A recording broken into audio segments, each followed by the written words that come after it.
नमस्कार मित्रांनो.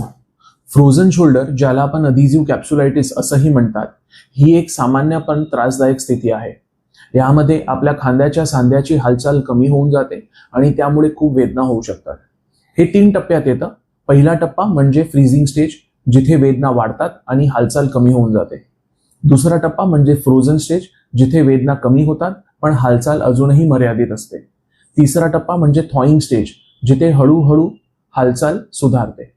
याचे कारण अनेक असू शकतात, जसे की वयस्कपणा, डायबिटीस किंवा इतर वैद्यकीय प्रॉब्लेम्स. या स्थितीचा उपचार करण्यासाठी फिजिओथेरपी, औषधे, शोल्डरमध्ये इंजेक्शन्स आणि कधी कधी शस्त्रक्रिया म्हणजे सर्जरीची गरजही पडू शकते. तुम्ही जर या स्थितीत असाल तर काही सोप्या व्यायामाची मदत घेऊ शकता. हलके स्ट्रेचिंग आणि रेंज ऑफ मोशन एक्सरसाइजेस खूप फायदाकारक ठरतात.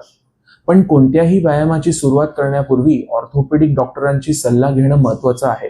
आता एक गोष्ट लक्षात ठेवा, या स्थितीचा उपचार घेताना धैर्य ठेवा. हे एक दीर्घकालीन प्रक्रिया आहे, पण योग्य उपचाराने तुमचा शोल्डर परत नॉर्मल होऊ शकतो. जर तुम्हाला याबद्दल अधिक माहिती हवी असेल तर कमेंटमध्ये सांगा. तुमच्या खांद्याच्या आरोग्यासाठी काळजी घ्या. थँक्यू.